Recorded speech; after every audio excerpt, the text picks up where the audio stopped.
Part 1, Emily. Nawala ng parang bula ang asawa ni Emily na si Neb. Dahil doon walang naging kapantay ang lungkot sa buhay niya. Pero isang araw biglang bumalik ang kanyang asawa.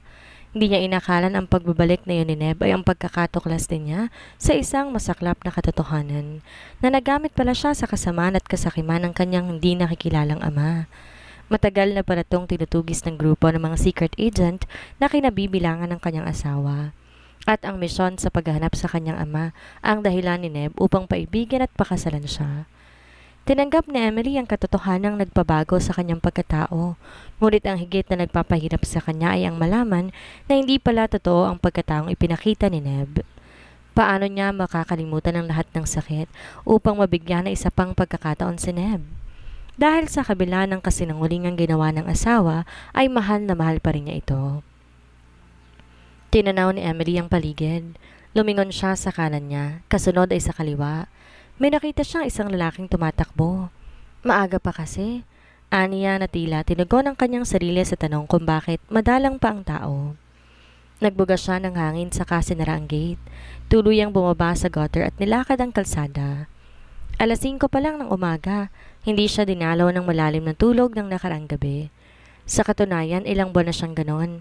Laging abala sa pag-iisip na may kasamang pag-aalala. Kaya tulad ng nakaraang mga araw, tumatakbo na lang siya upang huminahon ng sarili. Sadyang maagang nagigising sa araw-araw sa Emily. Hindi siya nasanay na mababad ng matagal sa higaan, marahil dahil sa kanyang sakit na hindi alam kung kailan siya atakihin. May problema na ang puso ni Emily nang ipinanganak siya, coronary heart disease, kaya nangangailangan ng operasyon ng puso niya. Naging matagumpay ang operasyon, ngunit nang umedad siya ng 15 na-diagnose siya sa sakit ng bradycardia o ang pagbagal ng tibok ng puso. Nalaman ang tungkol sa sakit niya nang mawalan siya ng malay at ilang araw na nang hina. Ilang araw siyang natigil sa ospital. Isa yon sa mabigat at masakit ng mga araw sa buhay ni Emily dahil yun din ang mga araw na nakaburo lang kanyang ina. Biglaan ang pagpanaw ng ina ni Emily dahil sa aneurysm at nagulat na lang siya nang biglang dumating ang Uncle Raul niya sa eskwelahan at sinusundo siya. Kailangan daw siya ng mommy niya. Kasunod na noon ay ang balitang wala ng kanyang ina. Hindi naging madali para kay Emily na tanggapin ang nangyari. Ang kanyang ina lamang kasi ang kinalakhan niyang magulang. Hindi niya nakilala ang kanyang ama. Ang sabi lamang sa kanya, iniwan sila ng kanyang ama na malaman itong nagdadalang tao sa kanya ang kanyang ina. At tila alikabok ang kanyang ama na bigla na lamang nawala. Ang nakatatandang kapatid na ng kanyang ina, si Dr. Raul Almoguera, ang kumupkop sa kanya na maulila siya. Ang pamilya Almoguera na ang naging pamilya niya at ang kambal na sina Maverick at Mayton ang naging mga kapatid niya. Naging mabait pa rin ang kapalaran sa kanya. She grew up with a complete loving family. May mga taong itinuring pa rin siyang isang pamilya. Nagtapos siya ng kursong BS Accountancy at nag-review para maging Certified Public Accountant or CPA. Pareho sila ni Maverick ng kursong tinapos, samantalang chemist naman ang naging propesyon ni Mayton, katulad ng ina ng mga ito. She never bothered herself looking for his father. Wala na rin naman dahilan para gawin yun. Nagkaroon siya ng pagkakataong mabuhay ng masaya at sinamantala lamang niya yun. Mabilis na natapos ni Emily ang 4 na laps sa paligid ng subdivision.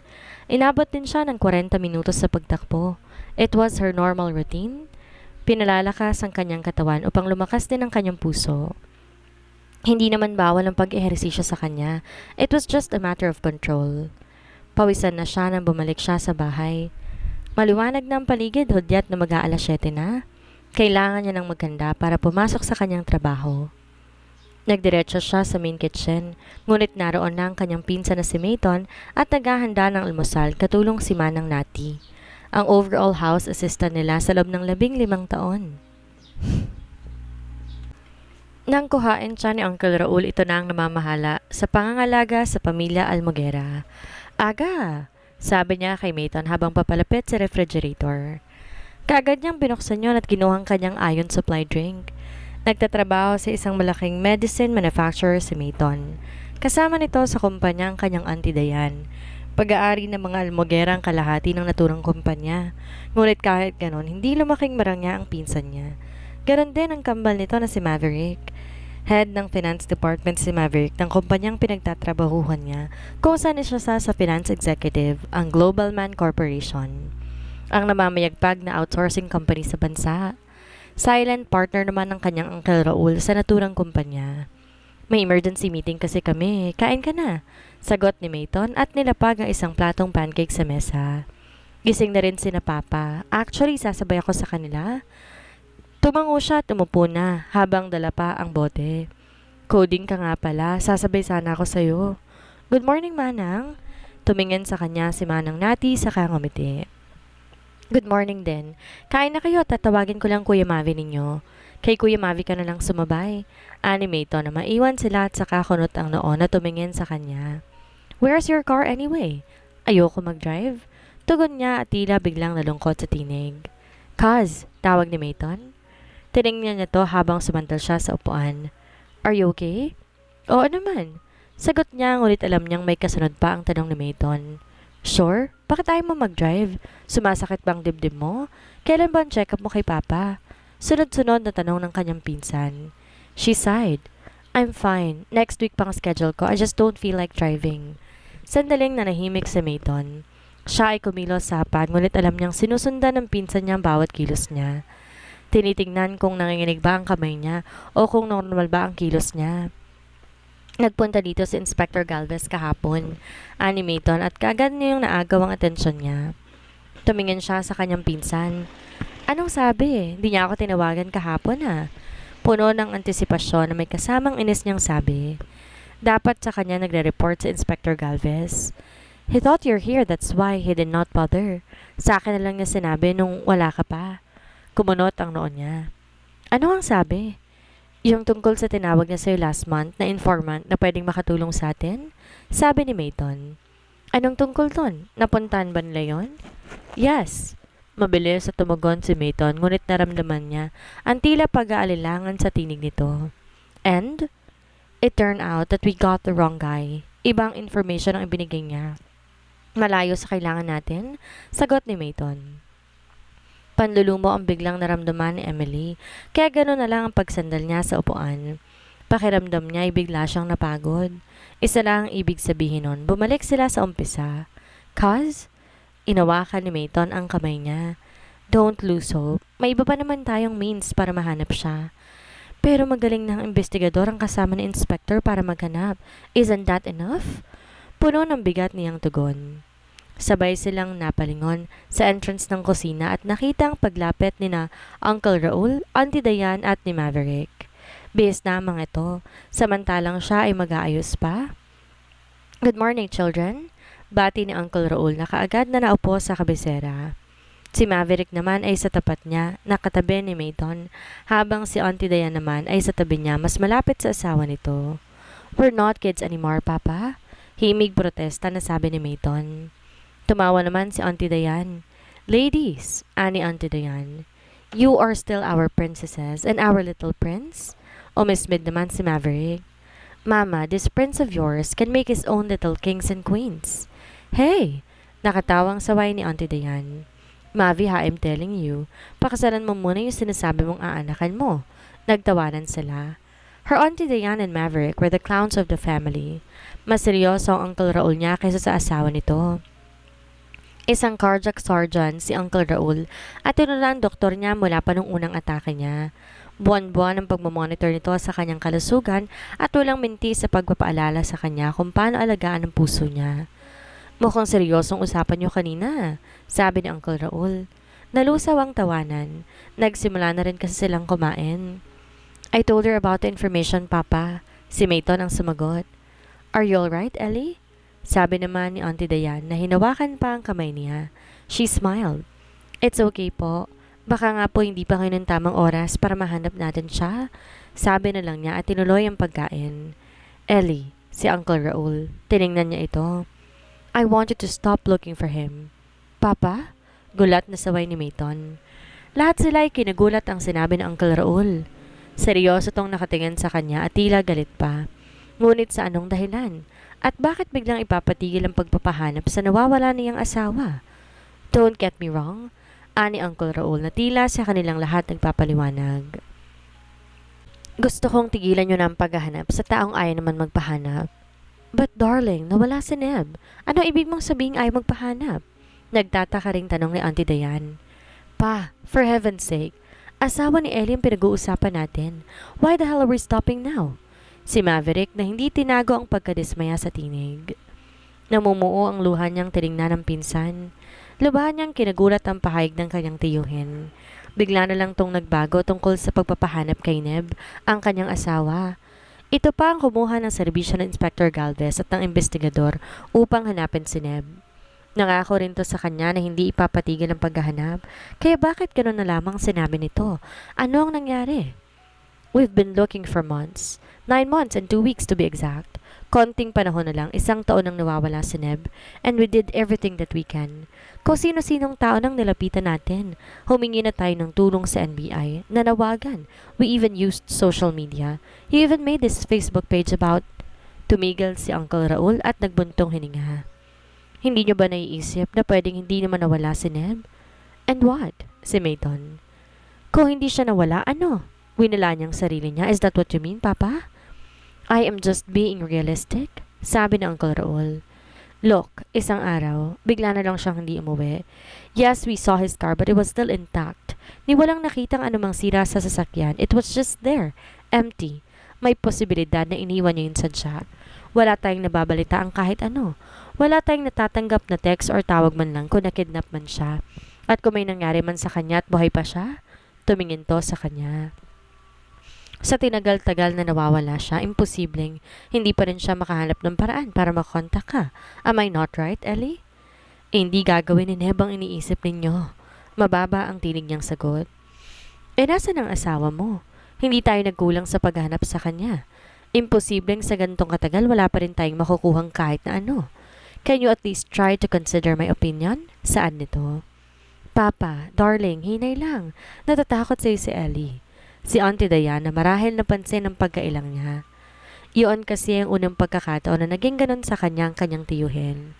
Kahit seryoso si Uncle Raul, hindi naman sila nito pinakitaan ng ganitong klaseng intimidasyon. I'm just worried, darling, sabi nito sabay buntong hininga. Si Ellie lang ang iniisip ko. Ayokong nakikitang nakihirapan ng kahit sino sa mga anak ko, kabilang na doon si Ellie. Muli itong tumingin sa kanya. Siya na may tahimik na pinahid ang tumulo niyang luha. You are my youngest, but you're the first to get married. At 24, you changed your name to Viero. Ayoko man, pero nakita ko kung gaano ka kasaya. Hanayaan kita. Pero 1 taon lang tinagal ng saya mong yon. Look at you now. Pwede ko nang isiping biyuda ka na sa edad na 25. Raul! Gulat na pagsaway ng asawa nito. Hindi pa natin alam kung ano nangyari kay Neb. Don't conclude like that. If you are really concerned about Ellie, hindi mo ipapatigil ang paghahanap, Papa, sabi ni Maverick. Kuya is right pa, si Mayton. If you're losing hope, that's you. Pero hindi naman kayong asawa, si Ellie. At kung nakita niyong magkapakasal siya na masaya siya, ako ba? Iba ang nakita. Nakita ko kung gaano kamahal ni Neb si Ellie. Neb would never leave my lovely cousin. Maliban na lang kung buhay niya o ni Ellie ang nakataya, kaya siya lumayo. Umismed si Uncle Raul. A loving husband will never leave his wife. Mas pipiliin niyang mamatay sa tabi ng asawa niya kaysa iwan to mag-isa. Pagkasabi nun, tumayo si Uncle Raul. Walang nakatugon kahit sino sa kanila. He really seemed not happy with the conversation. Uncle! Lang tinangka niyang hawakan na ito, bigla itong tumalikod. Hindi ka na muna papasok ngayon, Emily. Sasama ka sa akin sa ospital. I need to check your pacemaker.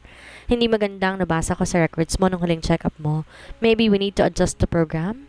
Wala na silang nagawa, kundi panoorin ang paglayo ni Uncle Raul sa kanila. Hindi man niya lubos na naiintindihan ang biglang pagbabago nito kay Neb. Naiintindihan naman niya ang pag-aalala nito para sa kanya. Ama na ang turing nito sa kanyang tiyuhin. At natatakot man siya sa biglaang pagbabago ng ugali nito. Kailangan niya tong sundin dahil malaki ang utang na loob niya dito. Bukod pa sa mahal niyang pamilya Almoguera kung saan kabilang siya. Matapos ang check-up, nagpa siya si Emily na magpalipas muna ng oras sa coffee shop na nasa tabi ng ospital. Di naman malala ang findings ng monitoring sa puso niya. Nakita lang na dumalas ang paggamit ng puso niya sa pacemaker dahil dumalas din ang pagbagal ng tibok ng puso niya. Ibig sabihin, humina ang puso niya, dahilan upang bumaba ang blood pressure niya. Yun marahil nag-ugat sa kakulangan niya ng pahinga at tulog. Sa madalas na pag-iisip at pag-aalala, binigyan lamang siya ng ibang medication at pinayuhan na huwag stress ang sarili. Sinabihan din siya ni Uncle Raul na huwag nang masyadong isipin si Neb, na hindi naman niya maaaring sundin. Tumagal na ng 9 na buwan ang paghanap niya kay Neb. Bilang niya bawat araw na wala ito sa piling niya. Pakiramdam niya ay kahapon lamang nawala ang kanyang asawa.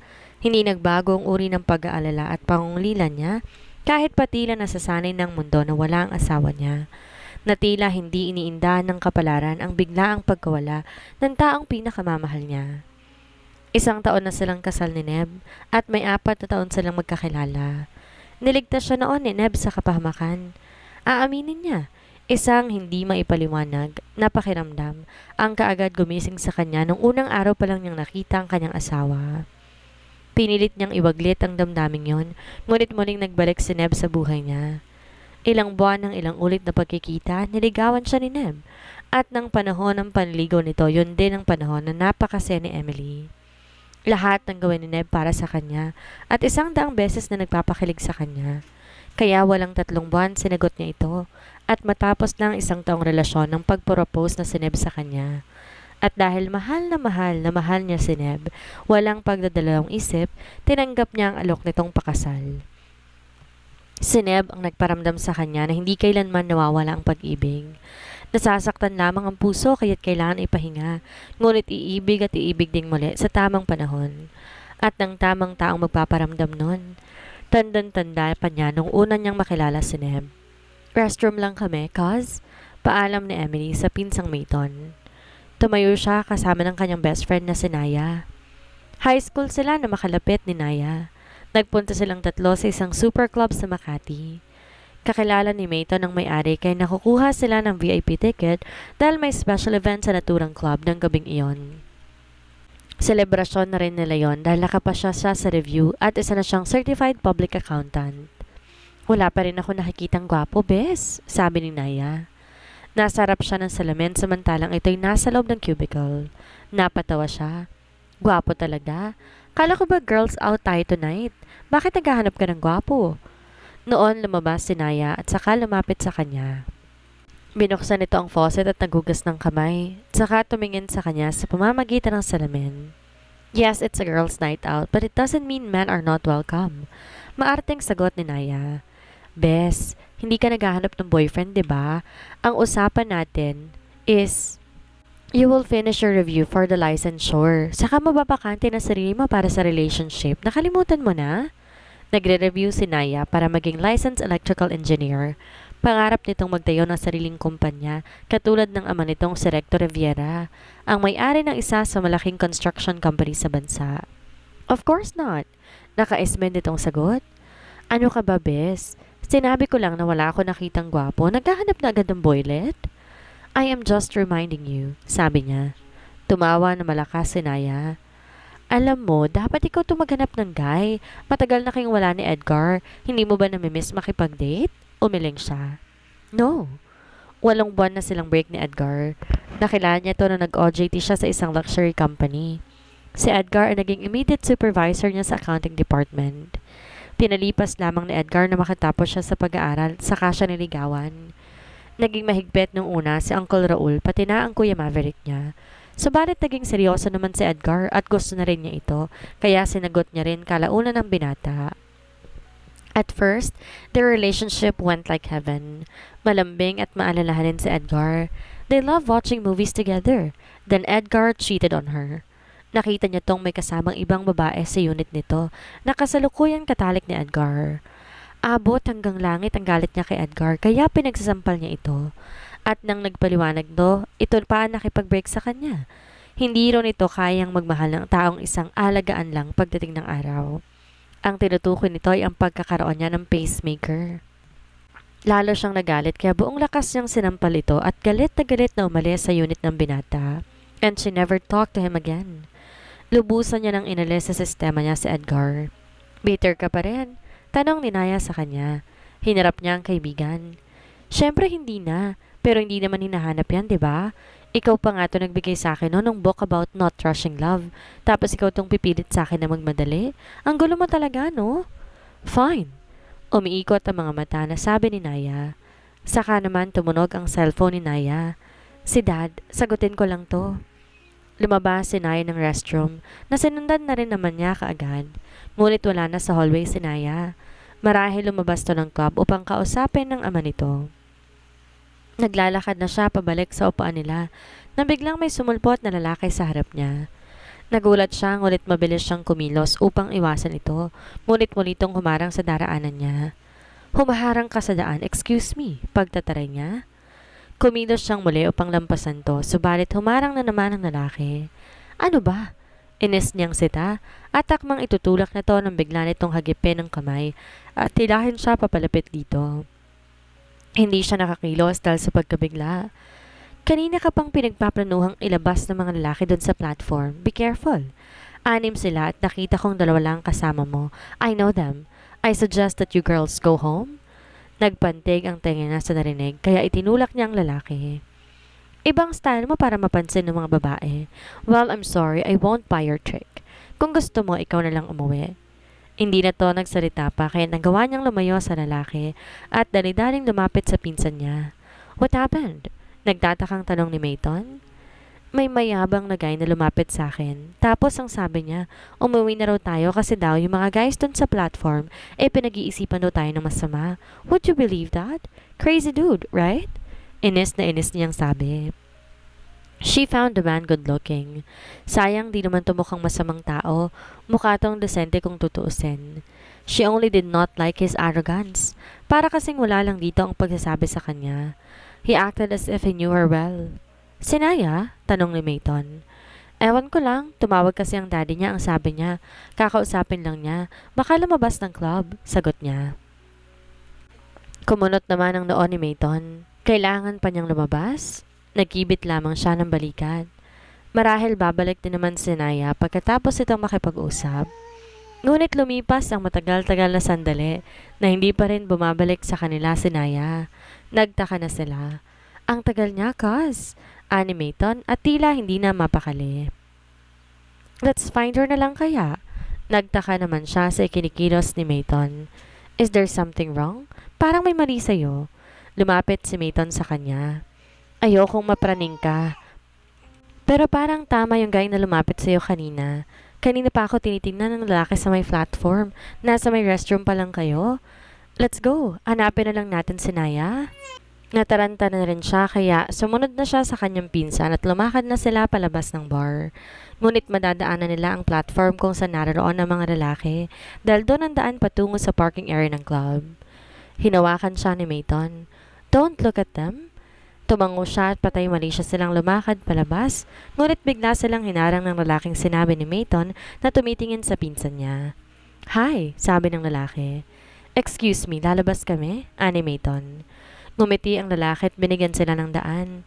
Sila naman ay nagmamadaling lumabas. Nang marating nila ang parking, kaagad na hinagilap ni Emily ang kanyang cellphone upang tawagan si Naya. Wala pa rin kasi ito, ngunit hindi sinasagot ni Naya ang tawag niya. Sa hindi may paliwanag na dahilan ay kinabahan siya. She's not answering. Bakit kaya? Halika, hanapin muna natin. Ani Mayton at umikot sila patungo sa main entrance ng club. Hindi nila nakita si Naya. Nagtaka sila. Di naman kalakihan ang outside area ng club upang di mahanap kaagad si Naya. Where is she? Ani Emily na kinakain na rin ng kaba. Hanggang sa magawi ang tingin niya sa isang nakaparadang pulang Honda Jazz. May kalayuan na sa premises ng club at nakita ang lalaking may pinapasok na babae sa likurang bahagi ng kotse. Kinabahan siya kaya't nilapitan niya ito. Kaagad niyang nakilala ang pumps na suot ni Naya. Hoy! Sigaw niya sa lalaki at tumakbo papalapit dito. Saan mo dadalhin ng kaibigan ko? Sumunod sa kanya si Mayton. Pinagahampas nila ng kani-kanilang handbag ang lalaki. Mabilis niyang nilingon si Naya. Wala itong malay. Napuno ng galit at pag-aalala si Emily para sa kaibigan. You asshole! What did you do to her? Galit na galit din si Mayton sa lalaki na panay ang hampas dito.